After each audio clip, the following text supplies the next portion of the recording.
வணக்கம் நண்பர்களே. சுபயோகம் தமிழ் சேனலுக்கு உங்களை அன்புடன் வரவேற்கிறேன். முருகப்பெருமானோட திருவருளால உங்க எல்லாரோட வீட்லயும் சுபிக்ஷமும் மன அமைதியும் நிலைச்சிருக்கணும்னு மனதார வேண்டிக்கிட்டு இந்த வீடியோவை ஆரம்பிக்கிறேன். நம்மளோட தமிழ் மாசங்கள்ல ஆடி மாசத்துக்கு அப்படின்னு ஒரு தனி சிறப்பு இருக்கு. அம்மனுக்கு உகந்த மாதமான இந்த ஆடி மாசத்துல வரக்கூடிய ஆடி கிருத்திகை திருநாள் கந்த கடவுளான முருகப்பெருமான வழிபடுறதுக்கு ரொம்பவே விசேஷமான ஒரு நாள். இந்த நாள்ல நம்ம மனசார விரதம் இருந்து முருகனை வழிபட்டா நம்மளோட வாழ்க்கையில இருக்கிற எப்படிப்பட்ட தடைகளும் விலகி குடும்பத்துல ஒத்துமையும் மனசுல தைரியமும் கிடைக்கும்ன்றது நம்பிக்கை. இன்னைக்கு இந்த வீடியோல ஆடி கிருத்திகையோட மகிமை என்ன, 2026ஆம் ஆண்டு ஆடி கிருத்திகை எந்த தேதியில வருது, ஏன்னா நிறைய பேருக்கு தேதி விஷயத்துல சின்ன குழப்பம் இருக்கு. அதை முதல்ல தெளிவுபடுத்த போறோம். அப்புறமா விரதம் இருக்கிற முறை, வீட்டுல பூஜை செய்யற நேரம், என்ன நெய்வேத்தியம் படைக்கணும், முக்கியமா என்ன விஷயங்களை செய்யணும், எதை கண்டிப்பா தவிர்க்கணும்னு எல்லாத்தையும் ரொம்பவே டீட்டெயிலா பார்க்க போறோம். வீடியோவை கடைசி வரைக்கும் முழுசா பாருங்க. உங்களோட குடும்பத்தினருக்கும் நண்பர்களுக்கும் கண்டிப்பா ஷேர் பண்ணுங்க. முருகனோட அருள் எல்லாரோட வீட்லயும் கிடைக்கட்டும். முதல்ல ஆடி கிருத்திகை ஏன் இவ்வளோ சிறப்பா சொல்றாங்க அதை பார்க்கலாம். நம்மளோட புராணங்களின் படி பார்த்தீங்கன்னா, சிவபெருமானோட நெற்றி கண்ணில இருந்து வெளிப்பட்ட 6 தீப்பொறிகள் சரவண பொய்கையில 6 குழந்தைகளா உருவெடுத்தது. அந்த 6 குழந்தைகளையும் வளர்க்கிற பொறுப்பை 6 கிருத்திகை பெண்களிடம் இறைவன் ஒப்படைச்சாரு. கார்த்திகை, சிவகார்த்திகை, உமை, உத்பல, அமை, தேஜஸ்வினி அப்படின்னு சொல்லக்கூடிய இந்த 6 கிருத்திகை தேவியரும் முருகப்பெருமான ரொம்ப அன்போடு வளர்த்தாங்க. அவங்களோட அன்பை பாராட்டும் விதமா அன்னை பார்வதி தேவி அந்த 6 குழந்தைகளும் ஒன்றாக இணைத்து 6 முகனாக மாத்தி உலகுக்கு அருள் புரிஞ்சாங்க. அதோட மட்டும் இல்லாம, உங்களால வளர்க்கப்பட்டதால என்னோட மகன் கார்த்திகேயன் அப்படின்னு அழைக்கப்படுவான். உங்களுக்கு உகந்த இந்த கிருத்திகை நட்சத்திர நாள் அன்னைக்கு முருகனை வழிபடும் பக்தர்களுக்கு என் அருளோடு சேர்த்து சகல ஐஸ்வர்யங்களும் கிடைக்கும் அப்படின்னு வரம் கொடுத்தாங்க. பொதுவாகவே மாதம் வரக்கூடிய கிருத்திகை நட்சத்திரம் முருகனுக்கு உகந்ததுதான். ஆனா தட்சிணாயன புண்ணிய காலத்தின் தொடக்கமான ஆடி மாசத்துல வரக்கூடிய கிருத்திகை நட்சத்திரத்துக்கு வீரியம் அதிகம். சூரியனோட இயக்கம் மாறுபடும் இந்த காலகட்டத்துல மன அழுத்தங்கள் குறையவும் நேர்மறை ஆற்றல் உடம்புல பெருகவும் இந்த ஆடி கிருத்திகை விரதம் ரொம்பவே உதவி செய்யுது. சரி, இப்போ இந்த 2026ல ஆடி கிருத்திகை எப்போ வருதுன்ற முக்கியமான சந்தேகத்தை பார்ப்போம். நிறைய பேருக்கு ஒரு குழப்பம் இருக்கு. ஆகஸ்ட் 6ஆம் தேதியா இல்ல ஆகஸ்ட் 7ஆம் தேதியா அப்படின்ற மாதிரி ஒரு குழப்பம் இருக்கு. 2026ஆம் ஆண்டை பொறுத்த வரைக்கும் ஆடி மாசம் 22ஆம் நாள், அதாவது 2026 ஆகஸ்ட் மாசம் 7ஆம் தேதி வெள்ளிக்கிழமை தான் ஆடி கிருத்திகை திருநாள் வருது. அதாவது பாத்தீங்கன்னா, கிருத்திகை நட்சத்திரம் ஆகஸ்ட் 6ஆம் தேதி வியாழக்கிழமை இரவு தொடங்கினாலும் சூரிய உதய நேரத்துல கிருத்திகை நட்சத்திரம் அமைந்திருக்கிறது பாத்தீங்கன்னா ஆகஸ்ட் 7 வெள்ளிக்கிழமை அன்னைக்கு தான்.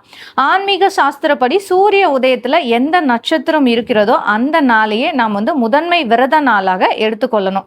வெள்ளிக்கிழமை முழுசுமே கிருத்திகை நட்சத்திரம் நீடிக்கிறதால ஆகஸ்ட் 7ஆம் தேதி வெள்ளிக்கிழமை அன்னைக்கு நாம் முழுமையா ஆடி கிருத்திகை விரதத்தை கடைபிடிச்சுக்கலாம்.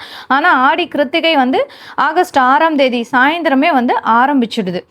இப்போ இன்னும் கொஞ்சம் தெளிவாக சொல்லணும் அப்படின்னா, நீங்கள் இருக்கிற இடத்துல முருகன் கோயில் இருக்கும் இல்லையா, நீங்கள் இருக்கிற பக்கத்தில் முருகன் கோயில் இருக்கும் இல்லையா, அந்த கோயிலில் என்னைக்கு கிருத்திகை வழிபாடு, ஆடி கிருத்திகை வழிபாடு பண்ணுறாங்க அப்படின்றத பொறுத்து நீங்கள் இதை முடிவு பண்ணிக்கலாம். சரி, அப்போ விரதம் அப்படின்னா வெறும் பட்னி கிடக்கிறது மட்டும் கிடையாதுங்க. நம்மளோட உடலையும் மனசையும் இறைவனிடம் ஒப்படைக்கிறது தான் உண்மையான விரதம். ஆடி கிருத்திகை அன்னைக்கு அதிகாலை பிரம்ம முகூர்த்தத்தில் காலை 4:30 மணிலேருந்து 6 மணிக்குள்ள எந்திரிச்சுக்கணும். வீட்டை நல்லா சுத்தம் பண்ணிட்டு தலைக்கு குளிச்சு சுத்தமான ஆடைகளை உடுத்திக்கோங்க. முருகன் வழிபாட்டுக்கு சிவப்பு, மஞ்சள் இல்லாட்டி பச்சை நிற ஆடைகள் அணிகிறது ரொம்ப ரொம்ப விசேஷமானது. உங்களோட வீட்டு பூஜை அறையில் இருக்கிற முருகன் படம் இல்லாட்டி வேலுக்கு சந்தனம், குங்குமம் வைங்க. அரளிப்பூ, செவ்வரளி, செம்பருத்தி, முல்லை, மல்லிகைன்னு எந்த மலர்கள் கிடைச்சாலும் முருகனுக்கு சமர்ப்பிக்கலாம். குறிப்பா சிவப்பு நிற பூக்கள் முருகனுக்கு ரொம்பவே விசேஷமானது. ஸோ அன்னைக்கு நெய் தீபம் இல்லாட்டி நல்லெண்ணெய் தீபம் ஏற்றி வழிபாட்டை தொடங்குங்க. பஞ்சமுக தீபம் ஏற்றது வீட்டோட எதிர்மறை ஆற்றலை முழுமையா வெளியேற்றும். இன்னைக்கு நீங்க முழு விரதம், உடல் ஆரோக்கியம் உள்ளவங்க நாள் முழுசும் நீர் மட்டும் குடிச்சிட்டு அருந்திட்டு முழு விரதம் இருக்கலாம். பால் பழ விரதம், உடல் அளவில் முழு விரதம் இருக்க முடியாதவங்க பால், பழங்கள், இளநீர் மட்டும் சாப்பிட்டுட்டு விரதம் இருக்கலாம். இப்போ வயது முதியவர்கள், வேலைக்கு போறவங்க, மாத்திரை சாப்பிட்றவங்க ஒருவேளை மட்டும் எளிய சைவ உணவை உப்பு இல்லாம இல்லாட்டி குறைஞ்ச காரத்தோடு சாப்பிட்டு விரதத்தை நீங்க கடைபிடிச்சுக்கலாம். நினைவுல வச்சுக்கோங்க, உடல வருத்திக்கிறது தான் விரதம் அப்படின்லாம் எதுவும் கிடையாதுங்க. மனச முருகன் கிட்ட நிலைநிறுத்துறதே உண்மையான விரதம் தான்.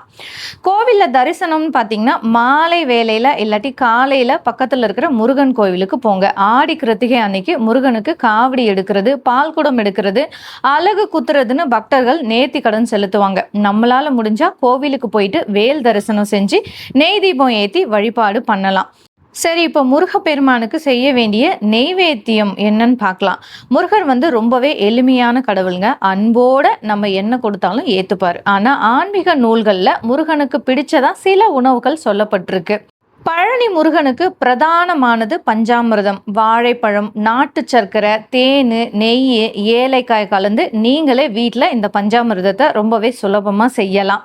அடுத்ததாக பார்த்தீங்கன்னா, முருகருக்கு ரொம்பவே உகந்தது தினை மாவும் தேனும் படைக்கிறது மிக மிக மிக விசேஷம். வள்ளி அம்மையார் முருகனுக்கு தினை மாவு தான் கொடுத்தாங்க. அதனால தினை மாவு நெய் சேர்த்து படைக்கலாம். இல்லாட்டி பசும்பால் அது கூடவே சுத்தமான தேன் வச்சு நீங்கள் படைக்கலாம். இல்லாட்டி வாழைப்பழம், மாதுளம் பழம், இந்த மாதிரி செவ்வாய் கிரக தோஷம் நீங்கிறதுக்காக நீங்க மாதுளம் பழம் வச்சு படைக்கிறது ரொம்ப ரொம்ப சிறந்தது.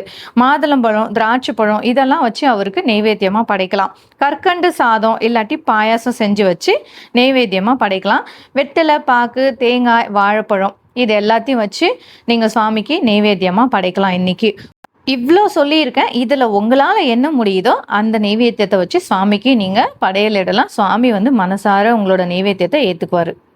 பூஜை முடிஞ்சதும் இந்த நெய்வேத்தியங்களை உங்களோட குடும்பத்தினர், பக்கத்து வீட்டுக்காரங்க மற்றும் ஏழை எளிய மக்களுக்கு பிரசாதமாக பகிர்ந்து கொடுங்க. சரி, இப்போ ஆடி கிருத்திகை அன்னைக்கு செய்ய வேண்டிய 7 முக்கியமான விஷயங்கள் என்னென்னு பார்க்கலாம். பிரம்ம முகூர்த்தத்தில் நீராடுறது. அதிகாலையில் குளிச்சுட்டு ஓம் சரவண பவ அப்படின்ற மந்திரத்தை மனசுக்குள்ள ஜெபித்தபடி விரதத்தை தொடங்குங்க. வீட்டில் சின்ன பித்தளை இல்லாட்டி வெள்ளி வேல் இருந்தால் அதுக்கு பால் அபிஷேகம், பால் மற்றும் தீர்த்தத்தால் அபிஷேகம் செஞ்சு வழிபாடு செய்கிறது எதிரிகள் தொல்லையையும் பயத்தையும் போக்கும். 108 முறை மந்திர ஜபம், ஓம் சரவண பவா இல்லாட்டி ஓம் சுப்பிரமணியாய நமக அப்படின்ற மந்திரத்தை 108 முறை ஜபிக்கணும். அடுத்ததா பார்த்தீங்கன்னா, கந்த சஷ்டி கவசம், சண்முக கவசம் இல்லாட்டி அருணகிரிநாதர் அருளிய திருப்புகழ் பாடல்களை வீட்டில் உறக்க பாடுங்க. அது உங்களோட வீட்டை சுற்றி ஒரு நல்ல அதிர்வை உருவாக்கும். இல்லாட்டி அந்த பாடல்களை ஒளிபரப்ப செய்யுங்க.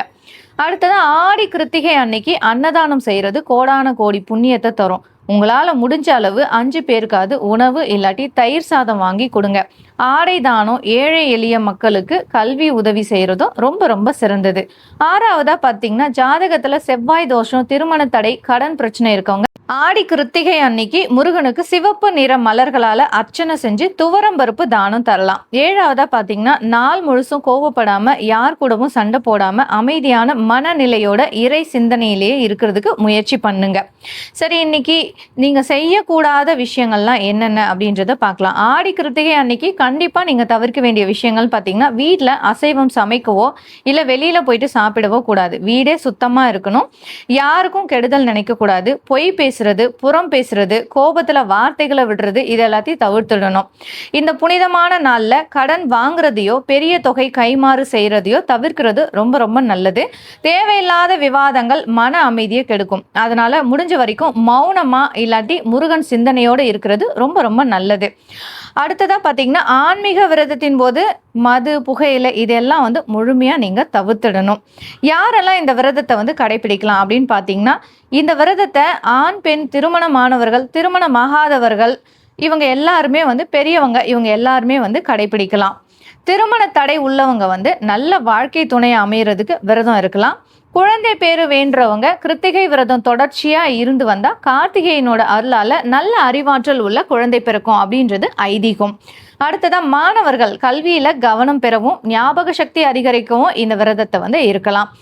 சரி, இப்போ நோய்வாய்ப்பட்டிருக்கவங்க, கர்ப்பிணி பெண்கள் இந்த விரதத்தை இருக்கலாமா கேட்டிங்கன்னா, முழு விரதம் இருக்கிறதுக்கு நீங்கள் தேவையில்லை. எளிமையான உணவை சாப்பிட்டுட்டு மனதால் நீங்கள் முருகனை வழிபட்டாலே போதுமானது. எப்பவுமே கர்ப்பிணி பெண்கள் இந்த விரதத்தெல்லாம் இருக்கிறத தவிர்க்கிறது ரொம்ப நல்லது. அன்னைக்கு நீங்கள் அப்படி இருக்கணும்னு ஆசைப்பட்டீங்கன்னா எளிமையான உணவுகளை எடுத்துக்கோங்க. கண்டிப்பாக ஆனால் சாப்பிடுங்க. ஏன்னா அது உங்களுக்கும் குழந்தைக்கும் ரொம்ப ரொம்ப நல்லது. விரதம் மனதுக்கு தான். மனதை ஒருநிலைப்படுத்தி சுவாமியை எந்த அளவுக்கு வழிபடுறோமோ அதுதான் இங்க முக்கியம். பட்டினி கிடைக்கிறது மட்டும்தான் விரதம் அப்படின்னு நினச்சிக்காதீங்க. இறைவனை எப்படி நம்ம மனதார துதிக்கிறோமோ, எந்த அளவுக்கு உள்ளன்போடு நம்ம அவரை துதிக்கிறோமோ அதுதான் இங்கே மிக மிக முக்கியமானது.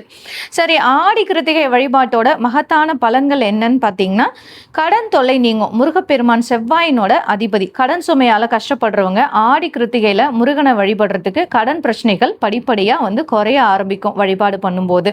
அடுத்ததா பார்த்தீங்கன்னா, உங்களோட பயம் மற்றும் கவலைகளை போக்கக்கூடிய விரதம் வருது. அஞ்சேல் என்று அருள்வான் ஆறுமுகன். மனசுல இருக்கிற தேவையில்லாத பயம், மன அழுத்தம், எதிர்மறை எண்ணங்கள் இது எல்லாமே இந்த விரதம் இருக்கிறது மூலயமா விலக்கும். குடும்பத்துக்குள்ள அடிக்கடி சண்டை வருது அப்படின்னு கவலைப்படுறவங்க இந்த விரதத்தை கடைபிடிச்சிங்கன்னா குடும்பத்தில் அமைதியும் அன்பும் பெருக்கும். அதே மாதிரி தொழிலில் வேலையில் ஒரு முன்னேற்றம் வேணும் அப்படின்னு நினைக்கிறவங்க செய்கிற தொழிலில் தடைகள் நீங்கி வியாபாரம் செழிக்கும். உத்தியோகத்தில் இருக்கிறவங்களுக்கு நல்ல உயர்வு கிடைக்கும் இந்த விரதம் இருக்கிறது மூலியமா. அன்பான பக்தர்களே, ஆடி கிருத்திகை அப்படின்றது வெறும் சடங்கு சம்பிரதாயம் மட்டும் இல்லைங்க. நம்மளோட மனசை புதுப்பிச்சு கந்தனோட திருவடிகளில் நம்மளை சமர்ப்பிச்சு வாழ்க்கையில் ஒரு புது நம்பிக்கையே தேடிக்கிற அருமையான நாள் இது. வாழ்க்கையில் கஷ்டமும் சோதனையும் யாருக்கு தான் இல்லை சொல்லுங்க.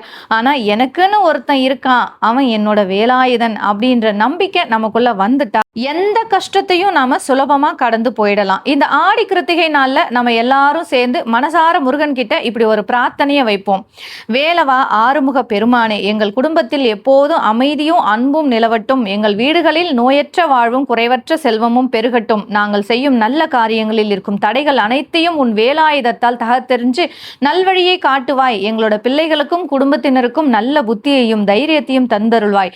உன்னுடைய திருவடி நிழலே எங்களுக்கு என்றும் பாதுகாப்பு. ஓம் சரவண பவா என்ற மந்திரத்தை சொல்லி வேண்டிக்கோங்க. உங்களால் முடிஞ்சா பக்கத்தில் இருக்கிற முருகன் கோவிலுக்கு குடும்பத்தோடு போயிட்டு வாங்க. கோவில் போக முடியாதவங்க வீட்டிலேயே ஒரு நெய் தீபம் ஏற்றி முருகனை மனசார நினைச்சு ஓம் சரவண பவா அப்படின்னு 108 முறை சொல்லுங்க. அந்த இறைவன் உங்களோட பிரார்த்தனையை நிச்சயமா கேட்பாருங்க. இந்த வீடியோ உங்களுக்கு ரொம்பவே பயனுள்ளதாக இருந்திருக்கும் நம்புறேன். இந்த தகவல்கள் உங்களோட நண்பர்களுக்கும் உறவினர்களுக்கும் போய் சேர இந்த வீடியோவை மறக்காம லைக் பண்ணுங்க, எல்லோரோடையும் ஷேர் பண்ணுங்க. உங்க வீட்டில் ஆடி கிருத்திகை விரதம் எப்படி இருப்பீங்கன்னு கண்டிப்பா கமெண்ட்ல சொல்லுங்க.